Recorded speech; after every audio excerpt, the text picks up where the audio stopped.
Olá, meu nome é Diego e hoje eu irei falar para vocês sobre o sistema respiratório de cães e gatos.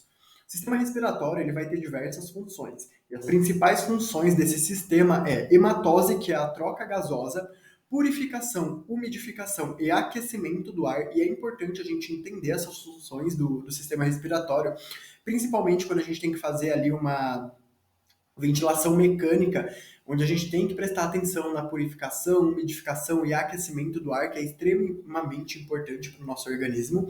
Vai ter a função de olfação, e isso é muito importante para a perpetuação da espécie, por exemplo, porque através da olfação eles conseguem captar sinais químicos para reprodução, para marcação de território, quando esse animal também está perto de uma presa ou de um predador, a olfação é extremamente importante para esses animais. O sistema respiratório também vai ser responsável pela fonação, e é importante a gente entender que a fonação ela faz parte do sistema respiratório, porque a alteração no latido de um animal, por exemplo, indica a gente alterações ali dentro do sistema respiratório. Vai também auxiliar no equilíbrio ácido-básico e também vai ter a função de metabolização de substâncias, e no decorrer da aula eu vou explicando cada uma dessas funções e etapas, tudo bem? Então, o sistema respiratório ele pode ser dividido em tratos e ele também pode ser dividido em uma porção condutora e uma porção respiratória. Quando a gente fala de trato, essa divisão de trato superior e de trato inferior, isso é importante numa clínica médica, por exemplo, onde a gente consegue identificar doenças que vão acometer ali o trato superior, que vai acometer o trato inferior, e isso é importante. Então, quando a gente fala de trato superior, a gente tem inicialmente ali cavidade nasal, nasofaringe e laringe. Já o trato inferior, a gente fala de traqueia, brônquios, bronquíolos, ductos alveolares e alvéolos pulmonares. Na aula de hoje, nós iremos abordar essa outra forma de divisão, que é uma porção condutora e uma porção respiratória. Quando a gente fala de porção condutora, a gente está falando de uma porção que vai captar o ar e vai levar o ar para a porção respiratória, para que dentro do organismo ele exerça a sua função. Quando a gente fala de porção condutora, a gente está falando de cavidade nasal, nasofaringe, laringe, traqueia e brônquios. Essa porção é o que nós iremos abordar nessa primeira aula e vai ser a porção do trato respiratório, a porção condutora que vai levar o oxigênio para que ele seja respirado. Na porção respiratória, teremos bronquíolos, ductos alveolares, alvéolos pulmonares. Antes de entrar ali dentro da cavidade nasal, nós iremos falar de algumas outras estruturas que vão compor a cavidade nasal. É lógico que a gente também tem músculo, tem cartilagem, tem pele, mas inicialmente nós iremos falar sobre os ossos que vão compor e delimitar ali a cavidade nasal. Então, na parte dorsal, nós teremos o osso nasal. Na parte lateral, a cavidade nasal vai ser composta ali pelos ossos da maxila, e na parte ventral, temos o osso incisivo e o osso palatino. E lá na parte caudal, nós temos o osso etimoide, que vai ser a parte final da cavidade nasal, tá ok? Quando a gente observa esse animal aqui, tem uma imagem aqui embaixo de um cão, a gente vê que o osso nasal ele termina. Ele termina, mas o nariz desse animal, o focinho, como nós chamamos, vocês chamem do jeito que vocês quiserem, ele tem um prolongamento, ele tem uma continuação, só que essa continuação ela é feita por cartilagem e pele. Essa cartilagem é o que vai facilitar a entrada do ar, tá? É um prolongamento cartilaginoso que vai ser a estrutura, é o que vai sustentar as cavidades nasais. Então ela vai ser formada aí, essa cavidade nasal, a parte inicial ali do focinho desse animal, vai ser representada por uma cartilagem nasal lateral dorsal, uma cartilagem nasal lateral ventral e uma cartilagem acessória. Também temos o septo nasal, que vai fazer uma divisão entre as duas cavidades nasais. Entre as duas fossas nasais, nós temos um septo, que é uma cartilagem que vai fazer essa separação entre as cavidades, tá? Aqui nessa imagem a gente consegue observar um pouco melhor essas cavidades, essas cartilagens, desculpa.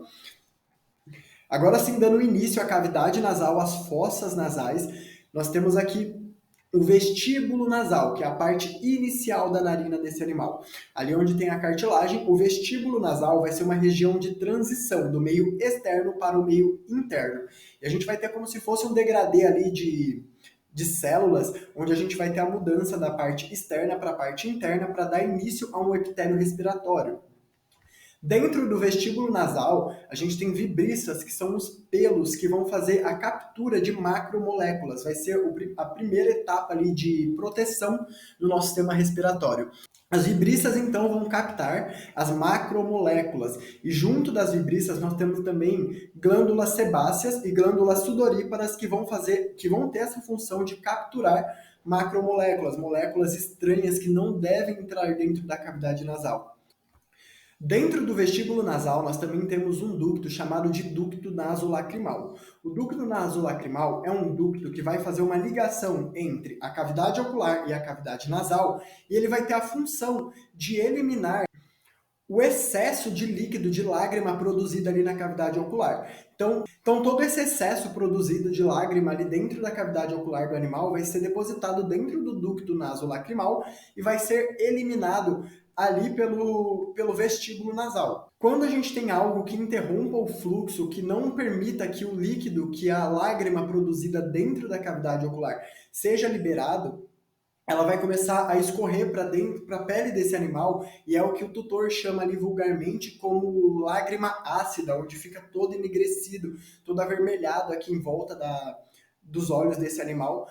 E normalmente a gente pode fazer a desobstrução desse ducto por uma questão estética. Normalmente eles procuram um médico veterinário para fazer a desobstrução justamente por uma questão estética, mas de ponto de vista clínico, assim, não tem tanta necessidade de desfazer essa obstrução, mas a gente tem que pensar também que quando esse ducto está obstruído e a gente tem ali um interrompimento de fluxo, e essa lágrima vai começando a ficar parada, a gente tem ali um local que predispõe à formação bacteriana, a crescimento bacteriano. Então, é importante, às vezes, a gente fazer a desobstrução justamente para evitar ali um processo infeccioso, um processo inflamatório dessa região. Dentro da cavidade nasal, nós temos estruturas chamadas de ossos endoturbinados, que são estruturas que vão dar suporte, que vão estruturar as conchas nasais.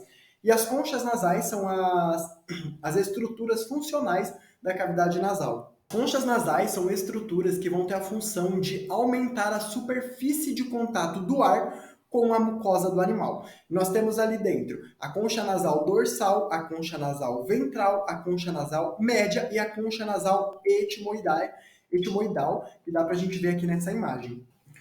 Quando as conchas nasais aumentam essa superfície de contato do ar com a mucosa nasal, ela faz com que esse ar seja purificado, aquecido e umidificado. A cavidade nasal ela é cheia de vasos sanguíneos.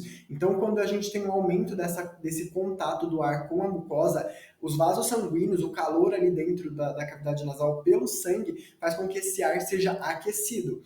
A mucosa nasal também produz um muco que tem a função de capturar partículas, por exemplo, a poeira. Então, quando a gente tem esse aumento de contato, ela faz com que essas partículas fiquem grudadas dentro do muco. E também vai ter a função de umidificar o ar quando esse ar tem um contato maior ali com a mucosa, esse ar é umidificado justamente pelo contato com esse muco. Entre as conchas nasais, nós temos estruturas, espaços, na verdade, por onde esse ar circula. Esse ar vai passar ali por dentro de meatos nasais. O meato nasal é o local por onde o ar circula, também é o local por onde a gente consegue passar uma sonda nasal e é o local onde a gente consegue fazer, por exemplo, uma rinoscopia, através dos meatos nasais. E temos basicamente 4 meatos que são importantes. O meato nasal dorsal, o ventral, o médio e o comum. Aqui nessa imagem conseguimos ver os meatos. A gente consegue ver aqui o meato dorsal, o meato médio e o meato ventral. Porém, o meato comum a gente não consegue ver nesse tipo de corte, tá bom?